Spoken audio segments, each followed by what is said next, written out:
Welcome back to the bigger picture. Reaction to Ray's. Mary in 3, 2. So you told us about your health concerns, but in your hundreds of emails to us, you wanted answers too. Something Health Canada wasn't giving you until we came calling. Our Alison Vushnick tracked down our health minister to find out what the government is doing to protect us. I have 400 emails from Canadians saying that they're getting sick from these bulbs. They just want to know that their government is looking into the issue. What can I tell them? Well, I will look into that. I've been in this job for 2 months, so I'm not aware of the study. We wanted answers about the compact fluorescent light bulbs some people say are making them sick. We went straight to the top, to Canada's Health Minister, Leona Agluka. I am looking into it. Why do you think Canada hasn't spoken to I us for will 12 look months? into it for you and get back to you. Thank you. Do you think you might be willing to put labels on these? And it was this conversation, after months of requests, that finally led us to some answers to serious questions people have been asking. People like Luann Jacklich. Okay. Good girl. Luann may save animals people discard, but it was her own health that was suffering. Just felt kind of punked out, nauseous and some dizzy spells. I'd find myself sort of blinking to focus my eyes. And I said to my husband, I said, I'm getting dizzy. I'll be standing doing something in the barn and I start to get dizzy. Then she saw our story on the bulbs. She decided to remove them. It was so dramatic and it was so quick. The other symptoms were gone in a matter of days. I think that it had to have been the bulbs, because once they were gone, everything else was gone too. That's it. They're all gone, honey. They're all gone. Then there's Rose Moraes and all that scratching. Oh yeah, I'm a mess. I'm basically covered in hives and skin problems, the itchiness, and it's been hell. Rose has lupus. British government health authorities tested the bulbs. They tell us people like Rose are more sensitive to the ultraviolet radiation the bulbs give off. These aren't immensely hazardous levels, but they were a surprise to us, and they shouldn't emit UV. It's very frustrating because, my doctor he didn't know anything about the light bulbs until I told him. He was shocked. And there are extreme cases like this one. Brenda Ryder says she only sat beside a bulb for a few minutes when this happened. I was just completely aghast. So why do the bulbs emit UV?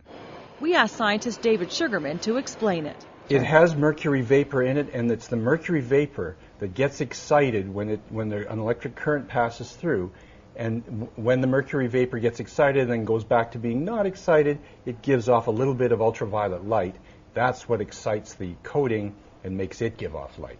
And those long tubes do as well. All fluorescent bulbs give off a certain amount of ultraviolet radiation.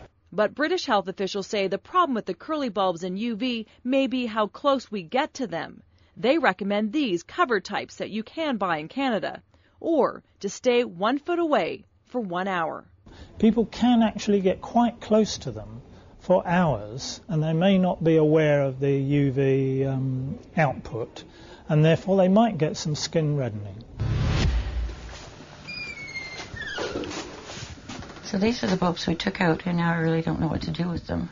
And that's a good question for all homeowners. You can't just toss these in the garbage, because the bulbs have some mercury in them, and they may end up in the landfill. So they have to come here to a special facility who can handle the mercury. And have you seen this? It's a long list from the federal government of what to do if one breaks in your house. Mercury is a neurotoxin, so you really don't want to be exposed to this stuff. So what's in the bulbs that may make people sick? And were they tested before they entered our homes?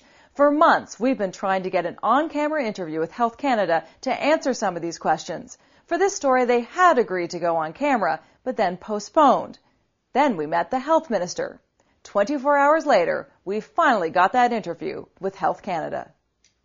This is Robert Bradley, Director of Health Canada's Consumer and Clinical Radiation Protection Bureau. Our recommendations will be based on what the results are, and certainly if there is cause for concern, one way or the other, we will certainly act on it. But we need the information to determine what what sort of recommendations to make. Health Canada is now testing the bulbs, testing for two things, UV and radio frequencies, or RF.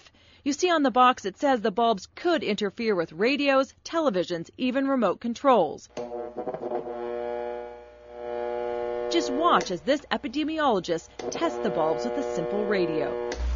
And I hate the thought that pretty soon the only bulbs you can get are these, because if the radio can hear it, your body can hear it. It's buzzing your body too. I will look into it for you and get back to you. Thank you. Health Canada will be investigating RF. After meeting the health minister, one day later, she did look into the curly bulbs and told us in a statement, the health and safety of Canadians is the utmost importance to this government. Health Canada has initiated a study to measure UV emissions and electromagnetic field exposure levels from compact fluorescent lamps. Results are expected by fall of 2009. The companies that make the bulbs say they're safe and meet industry standards. We contacted the big three manufacturers and their lighting association. They all declined an on-camera interview. Compact fluorescent light bulbs are becoming more popular because they save energy, and the old inefficient bulbs like incandescents are being banned in Canada in 2012. You're looking at the bulb of the future, LED, light-emitting diodes. No mercury, no health concerns, but for now, hard to find and expensive.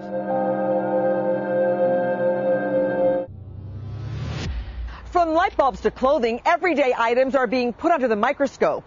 In another investigative report, we put Canadian clothes to the test to see if cancer-causing chemicals are part of your wardrobe. Visit our website. Our scientists show you what not to wear. Coming up next week on 16 by 9.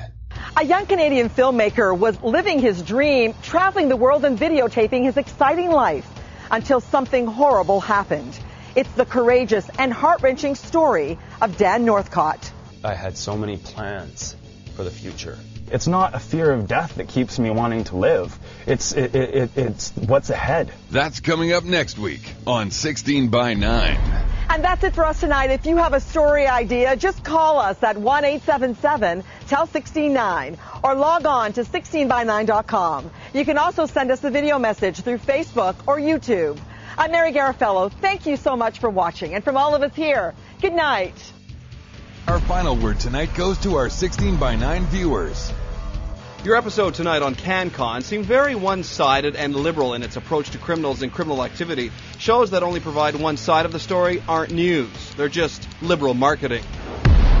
16 by 9, the bigger picture. That's a wrap.